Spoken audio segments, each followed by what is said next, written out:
Okay, finally, I think I'm ready. So anyway, I'm hoping that most of the people that are asking me to do this webinar this early are on this, because I don't see many on.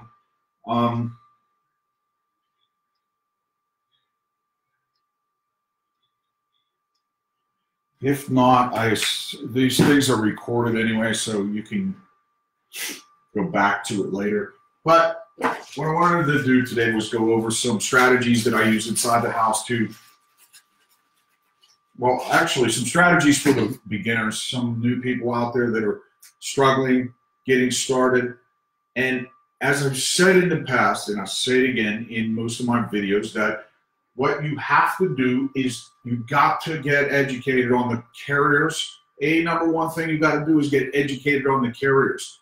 Yes, you passed your state exam, you got your license, but now it's very important that you learn the carriers, and the strategies that come with that are after you've learned the products. But on top of that, without the lead resources, you're doomed. I mean, you can't survive in this business without resources, marketing, any business for that matter. How can you survive without marketing? Where are all my things good?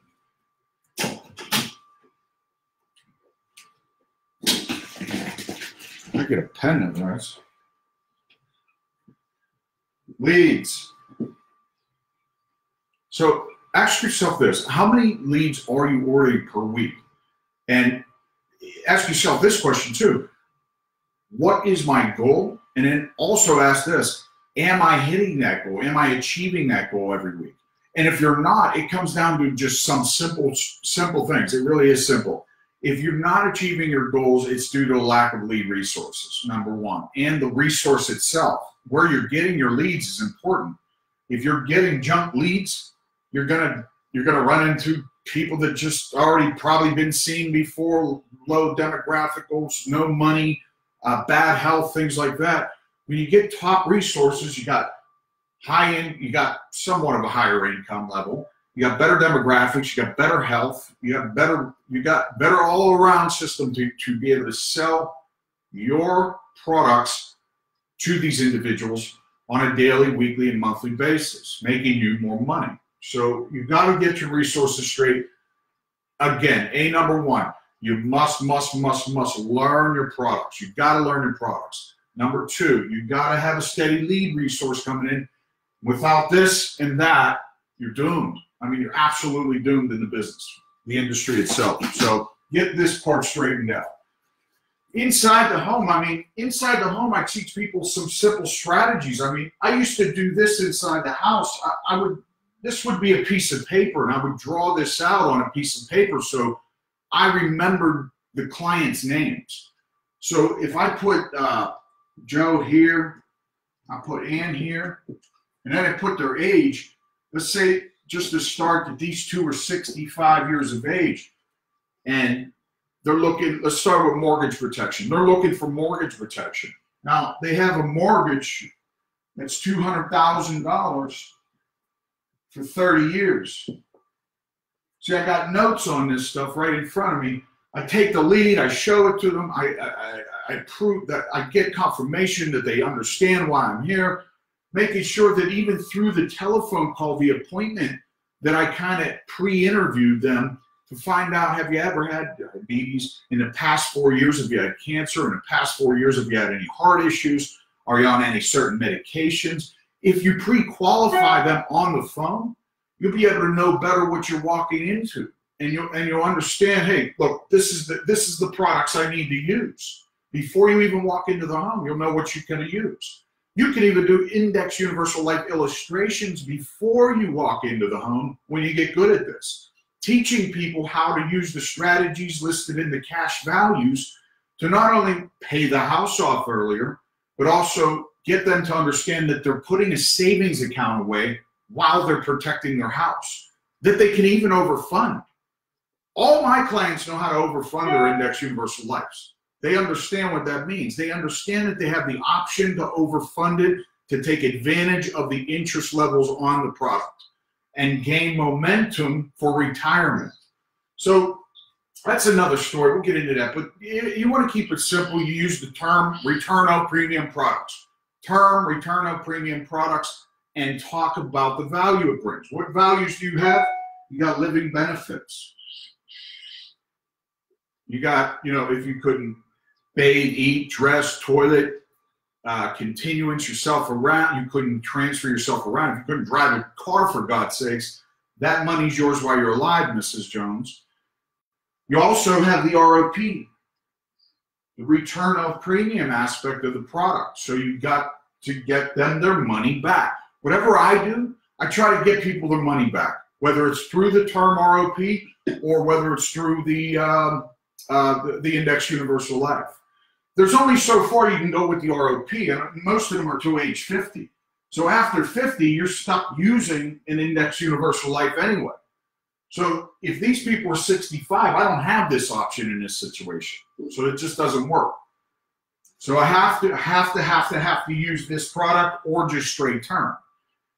So if I term it out, it could be that the term product is just as expensive as the Index Universal Life anyway. So why wouldn't I get them their money back anyway? You know what I mean? So I might as well cancel this out. And I think the problem is with a lot of people in the beginning is that they just don't understand how to run the illustrations for the Index Universal Life, which I think you should put some time into and spend some time learning the products. What products, Jay, do we learn? I would learn the F&G, Fidelity Guaranteed Life, Index Universal Life, and you don't know which one, you got to ask your upline. Which one do I study? Which one do I get involved with? We train you Monday, Tuesday, Wednesday, Friday, Saturday on all this. So Monday, Tuesday, Wednesday, Saturday, Friday, Saturday, you're getting trained on all this. And there's no excuse not to know. So let's go back to in-home. The in-home is $200,000 for a 30-year mortgage. I asked this, what is the monthly mortgage, Mrs. Jones?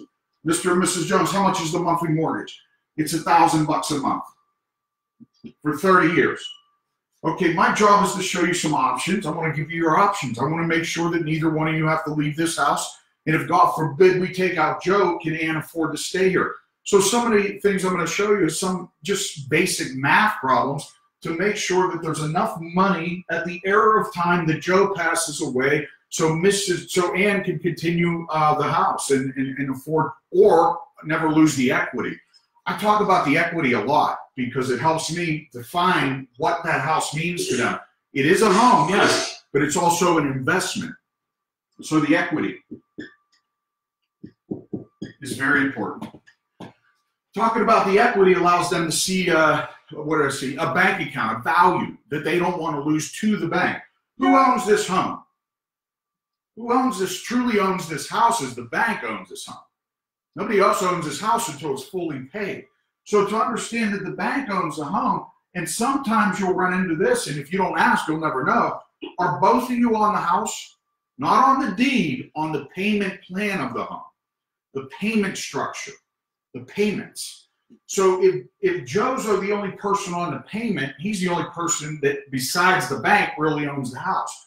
If he's taken out a commission, he's no longer in the picture, he's dead, and now has to get the home off the bank. So she has two options. She can sell it for the equity. It's the only two options she has. Sell it for the equity in the home, or she can buy the house out for what's left on the home. So she can buy it off Joe or the bank for whatever's left on the house. She can literally do that. Now, the bank doesn't want to do that. The bank wants to take the equity. They want to put it back on the market for the appraisal price. So you have to be fair warning your clients about what the bank is doing. When they sent that letter out, they were fair warning you that we have a right to take this home back. We can snatch this home right back out of your hands unless you put this protection on it. And that's what they're doing. They're fair warning clients, look, we have the right to take this home back, put it back on the market for the appraisal price, steal all the equity that you've put into it unless you put this mortgage protection in place. And if you don't explain that to your clients, they're going to hurt them. Make sure they know that the bank owns this house, okay? Joe, try to protect Ann. What's he going to do? He's going to buy her time, right? Because to buy her time is the cheapest way for him to get out of the situation and teach Ann how to buy time is to sell the home. So why would she sell? Because her best route for finances, if Joe doesn't have, you don't understand, we don't know much about Joe yet, but if he doesn't have a 401k or a decent sized Social Security that she inherits, that her best inheritance is through the home. Like it's like 15 years from now, this house will be worth what, $100,000 to her.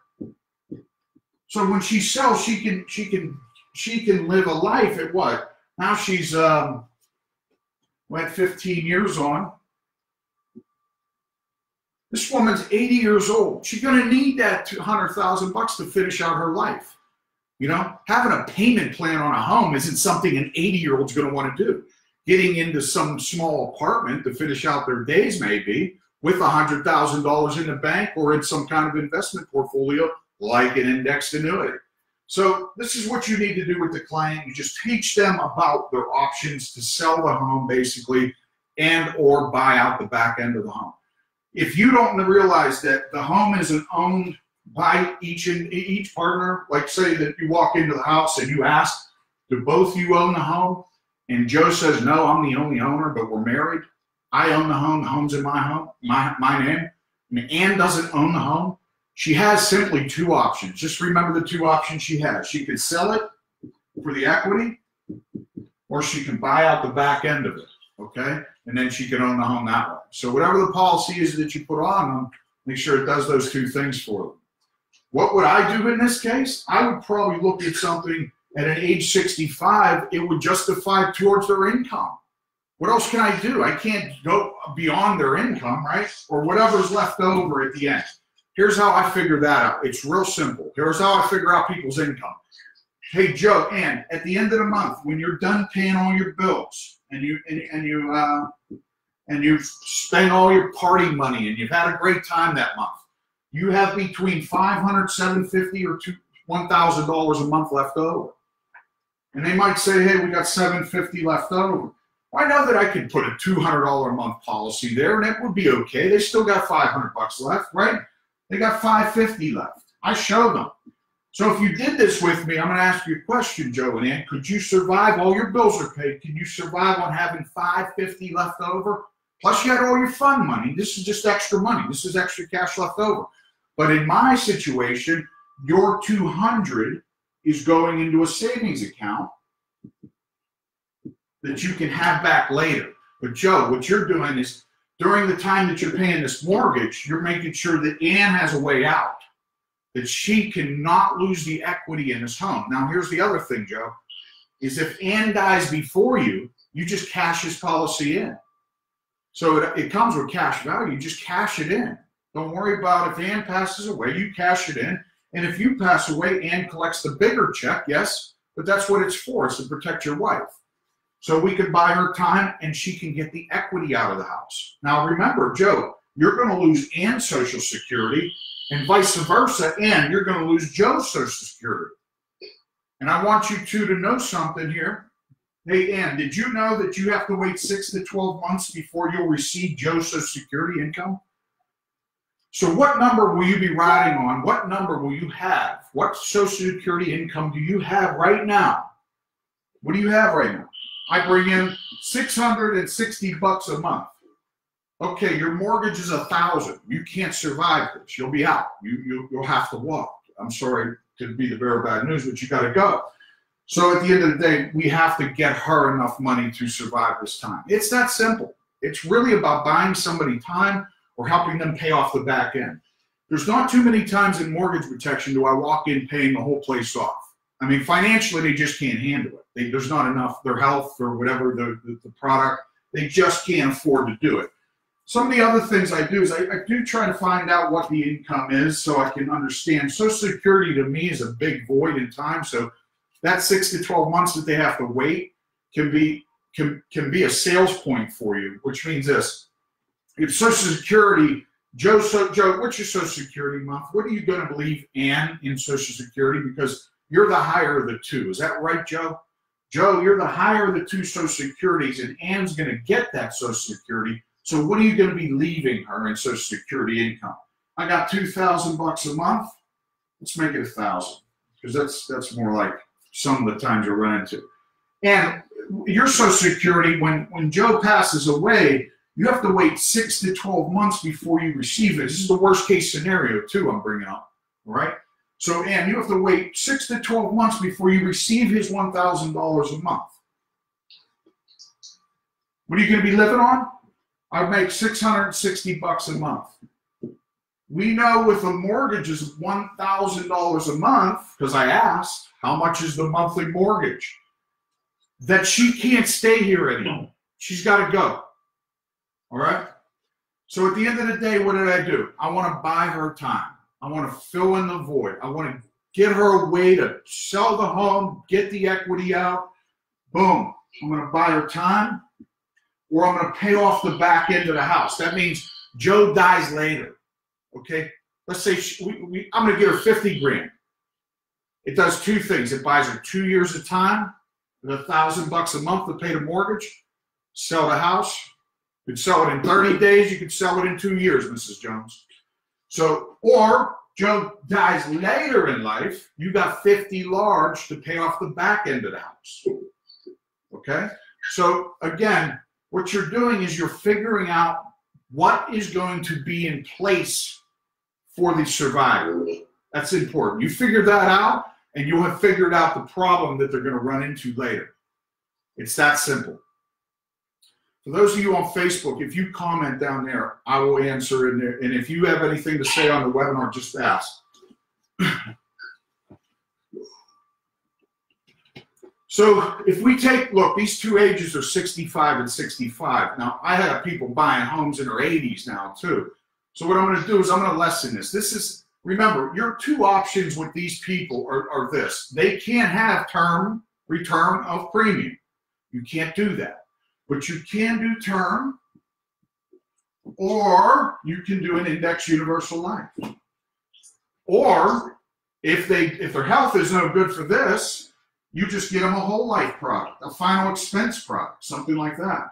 So buy time. Remember, if you just teach people that they just need time to figure it out, or pay off the back end of the home, you'll sell a lot of this product. You'll sell a lot of mortgage protection. So past 65, let's go change the number here a little bit. We'll go into a younger number here. Let's say that somebody's 40 here, somebody's 40 years of age here. That's a little younger. So you can use the return of premium here all day long, because they're not over the age of 50. But show them what the number's going to be, and then figure out what they have, because they're working. They're probably working. So what's your month? Hey, Joe, here's how I get monthly income out of these people without directly asking what he makes. What is Ann's loss of income when you're gone? What will she lose in income due to you being gone? How much money a month does Ann need to make up for? Well, I bring in like $4,000 a month. So at the end of this policy, I need a pretty big policy to fill that void, right? So that's $40,000, 50 grand. I'm thinking in my head, if I get them a policy for $50,000 to $100,000, we'll fill that void. Now, how much is the house? The house is $200,000. I tell them this, because of your age, I don't think anything's going to happen now. I mean, statistically, you're going to live a long life. But if, God forbid, something happens, let's take it from the 15th year on. So you die 15 years from now, there's $100,000 left on this house.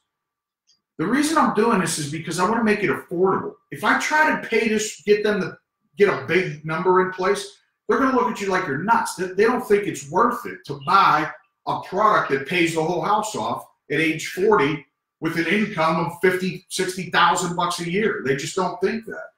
So I want to teach him how to pay the house off from the 15th year on, like when he's older in life. He dies later on in life. We'll teach him how to pay it off. The other flip side is that teaching him about the benefits. Look, dude, Joe, if you're out of work and you can't go to work anymore, this money has living benefits built into it, hence which this money becomes yours while you're alive. So if you were out of work, if you couldn't toilet bathe, eat, dress, transfer yourself around, drive a car. These things now become, this money becomes yours while you're alive, now allowing you to get to Social Security disability, which takes 2 years and allows you not to lose your home, okay? So this is vital stuff that you teach these people about this protection, which brings value, which allows them to buy larger premiums out of you. Without value, you don't sell larger premiums, period. I don't want you to, I'm not saying become a car salesman or anything, but I am teaching, I do expect you to know what your product has really to offer. If I told you that F&G has been based on an 8 to 9% interest level on the cash value, you might say, holy shit, no, it's not. Well, yes, it has been. Go check it out. Why aren't you teaching them that? Because you don't, what, you don't have the time to learn it? I mean, go learn that. Teach them about the living benefits that come with these products. What do you want to learn? I mean, learn about the disability product that they'll receive if, God forbid, they can't work anymore. If you know, they can't go to their job anymore, they can still make the payments on the home and make a decision together. But at the end of the day, the true reason of this is to do this. It's to protect Ann. So Ann, again, he's out of the picture. You lose $4,000 a month. What are you going to be living on? Well, I make $2,000 a month. Okay, your mortgage is $1,000 a month, so you got $1,000 left over. Plus, we'll take in consideration inflation. Let's say this happens 10 years from now. So this $1,000 is going to be worth less. So what do we need to do for Ann? We need to get her 50 large to 100,000. And you can also, lastly, ask this question.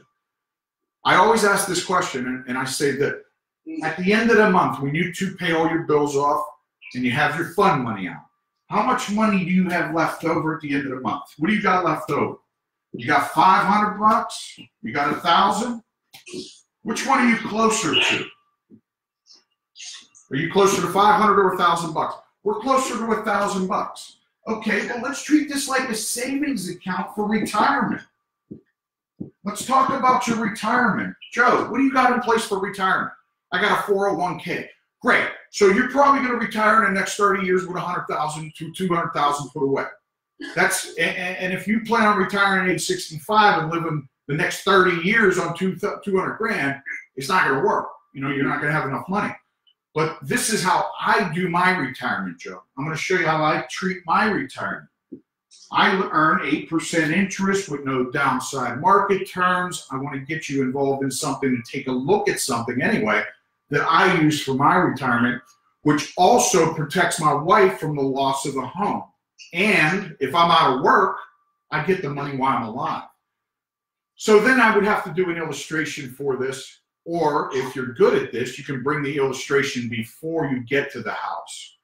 People ask me, how do I do that? And I say, all I do is look at what is owed on the home.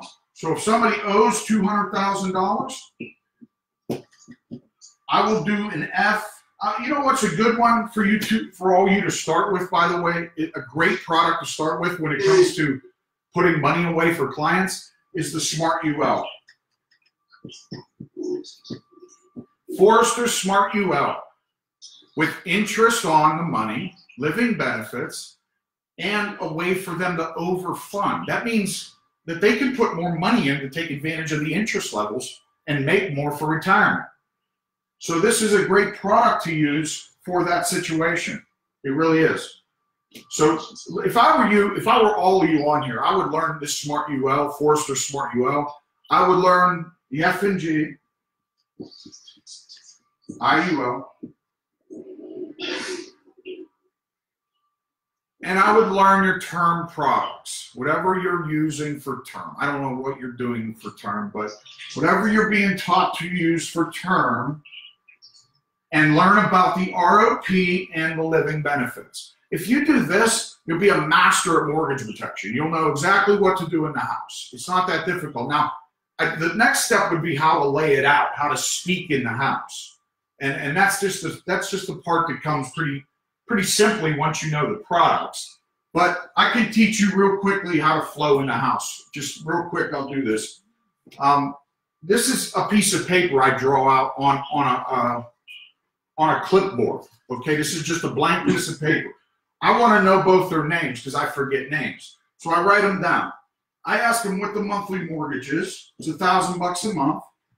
So I want to confirm that the price that's owed on the lead is right, because sometimes it's different if you ask them. So, Mr. Jones, you owe 200 grand on this place, right? Okay, $200,000. Is that for 30 years? Yes. And then I want to know something about the Social Security. So, Mr. Jones, in this event, I want to teach you to Mr. Ann and you how to protect Ann or you from the loss of your home while saving money for retirement. So there's no loss in this. You can't lose a dime. In fact, you get all the money back at the end. So what it comes with living benefits, it comes with interest earned on your money, and it comes with the ability to pay this house off. So if you give me a chance here, I'm going to teach you guys how to do this, and I'm going to do it fairly quickly. So I just have a few questions so I can design the right policy for you too. So here's one of the questions, Joe. At the end of the puzzle, if you're taken out of the picture, Ann receives your Social Security. Did you know that? Yes, I knew that, because you're the higher of the two. Now, Ann, while you're waiting on his Social Security, because I didn't know if you knew this, but Ann, you have to wait 6 to 12 months before you get Joe's Social Security income. Now, you're going to be living on yours for 6 to 12 months, worst case scenario, okay? So how much will you be living on, Ann? Because your mortgage is $1,000. We want to do the math to make sure you have enough money coming in so you can survive, pay off the house, or sell the home for the equity in it. And that's an important factor to bring up at all times, is the equity inside the home. Who owns this house again? Who owns the home? They don't own it, okay? The bank owns it. Now, the other question is Joe and Ann, are you both on the payment structure of this house? And sometimes I'll walk in and Ann's not on it, just Joe. That means she doesn't own this house. So when he dies, the bank owns the home. She's in real trouble. She has the ability to sell the house. She can get the equity out of the home, or she can buy out the house for whatever's left on the house. So she could buy the home off Joe. Let's say it's 20 years from now and there's $50,000 owed on the house. She could buy the house for $50,000 off of Joe. She tries to buy it off the bank, she's doomed. She's going to have to pay the appraisal price of the home, and that's 200, 300 grand at that time. So what we're trying to do is buy her time. We want to buy her time. And I want to buy you time. I have $1,000 a month in Social Security. So that's what she has. So if she were to pay the mortgage, she'd be broke. She'd be done. She'd be out. Boom, gone. Joe, how much is your Social Security? What's she going to receive from your Social Security? I make $2,000 a month in Social Security. Joe, do you have anything else you're leaving her? That's where I find the annuities. I asked, do you have anything else you'll be leaving behind? Yes, I have a 401k. That's where I said, and that's where I strike the annuity conversations out. For you beginners out there, I would get this part done first for the mortgage protection. Don't say anything about this. Get a number out of them. Say, well, what is she receiving? Because now he just told you I have a 401k, and this is how it works in the house. They're going to tell you I got a 401k, but they're not going to tell you how much it's worth. That's your job to figure that out. What will she receive exactly from that? What's inside that 401k? I got about $250,000 in.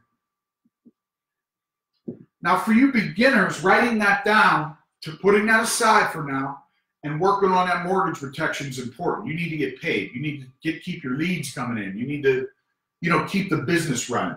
But this annuity is something for later.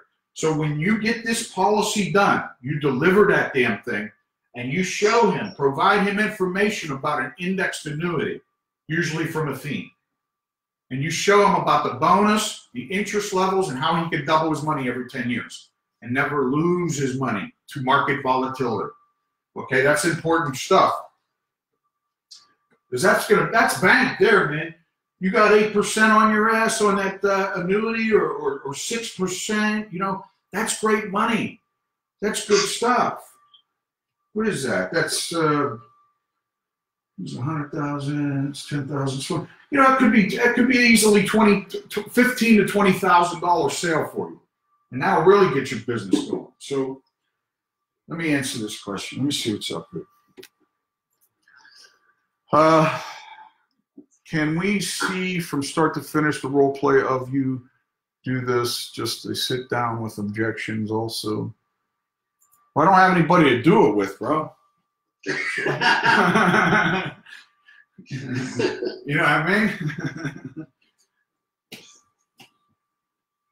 I mean, yeah, I could do that, but I could tell you what the objection. There's certain objections that come out of people, and I can try to help with that a little bit. But anyway, the objections are going to be very slight, simple. They're going to be very, very right to the money. It's going to be about the money, period. And your job is to start with value. So if you can build value in your product and teaching people why they need it, you're going to be okay. So why does she need it? So you answer me this. Why does she need it? You tell me why she needs it. Why does Ann need this? If she has a brand new mortgage for $200,000, I'll tell you the answer. The answer is to protect the equity. Because 9 times out of 10, the house will be too big, she's too old, and she's going to want to just walk away with the money. These damn people getting mortgages in their 60s and stuff like that are nuts. I mean, but they're starting late. They want to get what they want. Whatever. Have a great time in life. These young people doing it, that's okay. But still, the equity is important. So the question I ask is this. Here's how you know. And if Joe's no longer here, would you stay in this house? Would you live here? That's a vital question. If she says no, then all you need to do is teach her how to sell the house. All you need is a policy that's in place to sell. Now, Joe, do you have any life insurance in place? Simple question, right? I think I should know that. I know he has a $250,000 401k. I know he has $2,000 a month coming in Social Security. I know that I don't know about cash in the bank yet. But I could say, hey, is there anything in the bank that you could leave behind? He'll say, yeah, there's some money here. I say, is it above or below $5,000? I'll ask him that. I see my questions are real simple. We have a minute, 40 minutes time limit on your first meeting. Okay, listen. So I'm just trying to figure out what Ann needs is the bottom line. So at the end of the day, the objection is going to be the money. Plain and simple, it's going to be the money. Your job is to build value. What is in value? It's how to make money on this deal. Because if you show them the Index Universal Life and you show them, look, if you're putting $200 away at this a month, and at the end of this thing in 30 years, there's $80,000 here, or whatever the number may be, you walk away with $80,000. So it's not a bad deal for them to put money away at age 40 for retirement. Now, on the ROP side, they don't have to worry about protecting his girl because he gets it all back. It's a savings account. But you have to prove this to him.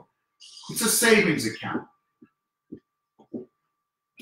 You're going to rent $100,000 off the company for 30 years. And at the end of this thing, 200 times 12 equals 2,400 times, let's go 10 years. That's 24,000 times 3. That's 0, 0, 0, 12, 6, 7. $72,000 he'll get back in 30 years. So all he's doing is renting the ROP product so he can protect his girl. If he dies, she gets $100,000. If he gets hurt, injured, can't work, bathe, eat, dress, toilet, bathe, eat, dress, toilet, bathe, eat, dress, toilet, transfer himself around, can't drive, things like that. That money's his while he's alive, or a portion of it, 85% to 95%, depending on the product you use. So that's cool news. I mean, that's value. That's real value there. And you have to bring that to the table, guys. Bring it to the table. Now, I had to do this one early because my girl is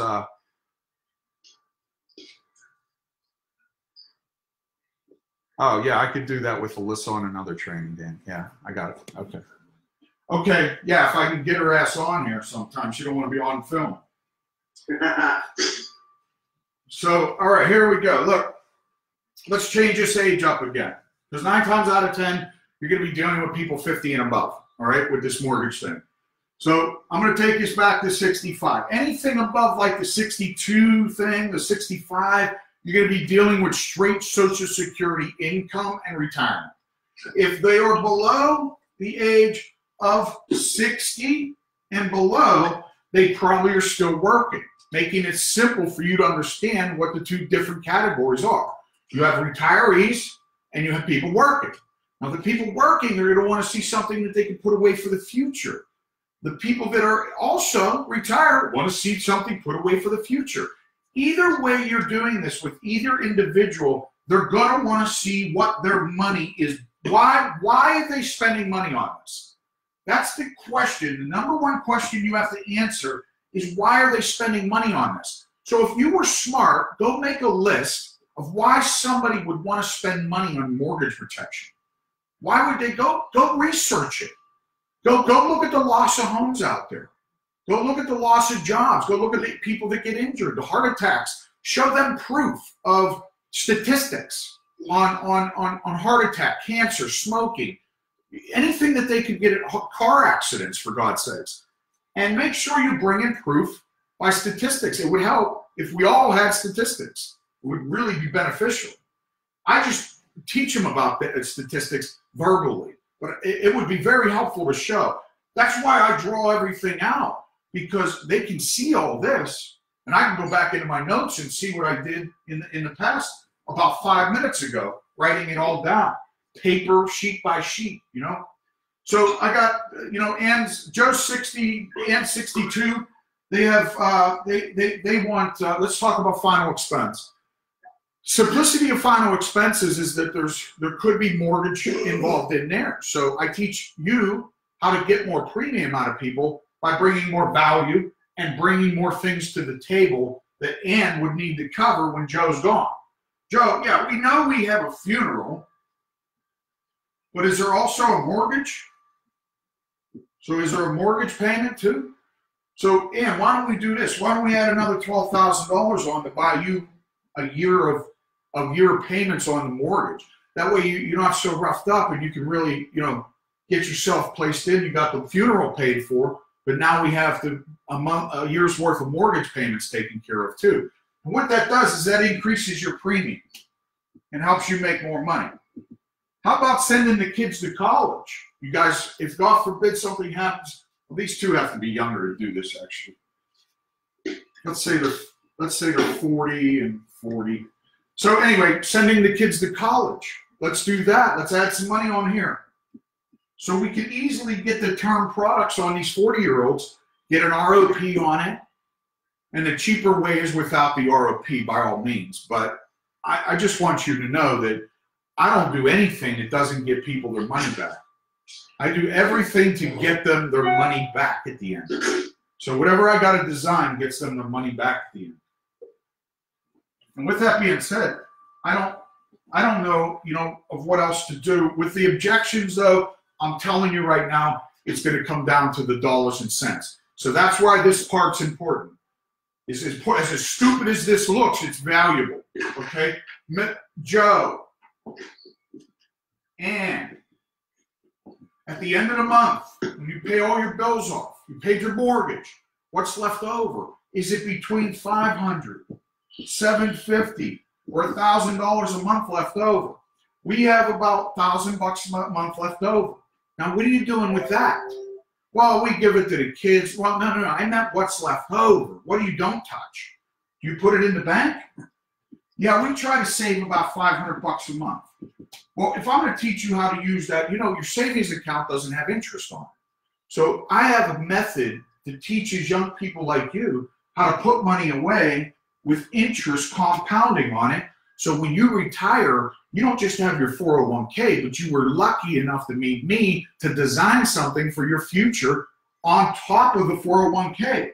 Because have you ever looked at see what your 401k is actually going to be at when you retire? You know, the average 401k today, and I've been doing this for a while, I run into the older people that have 401ks, is 150,000 to 200 grand. That's it. And they got to go 30 years on that. Now, Social Security in 30 years might not be there. What are you going to do if Social Security's not there? You can't live on that. You'll be in poverty. You'll be dead. You'll be out. You're done.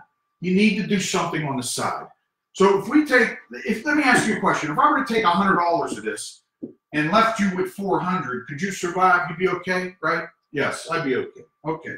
Let's take $100 of this and let's see what we can do. Check out the Smart UL, guys.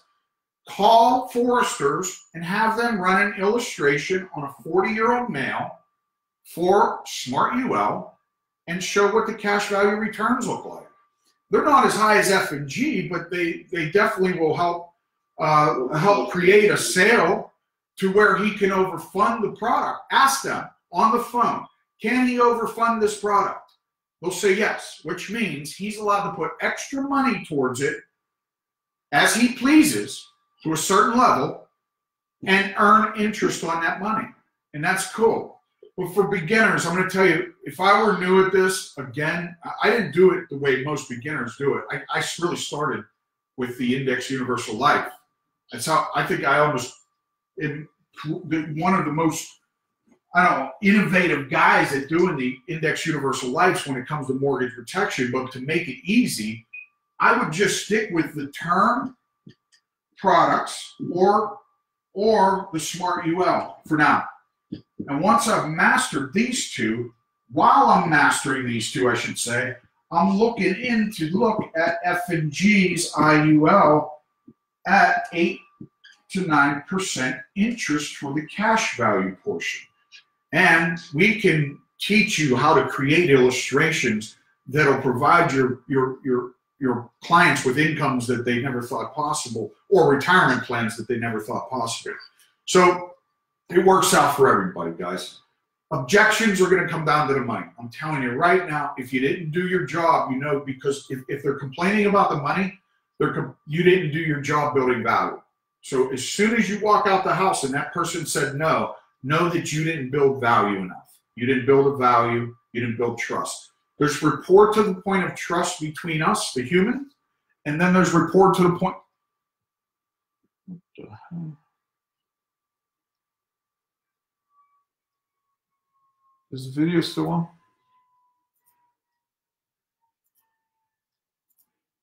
Okay, so anyway, the video, sorry about that. All right, so anyway, any questions? Anything going on? Anything questions? I got to roll, man. I got to get out. Any questions? No questions, no questions, no questions. Okay, everybody's still there? I don't know. Anyway, it's going to come down to the money and the value that you brought to the table. So bring the value, bring the value, bring the value, bring the value, and you'll sell the product every day of the week, and as my boy says, twice on Sunday, right? So I'm looking for a cat, man. Anyway, that's it for today. You all have an enjoyable weekend. I'm going to go take care of a few things, and if you have any questions, you can inbox me. If you want to join my group, text JOIN to 352-255-2594. You can join our organization and try out our leads too if you want. Okay? Thank you. Have a great day.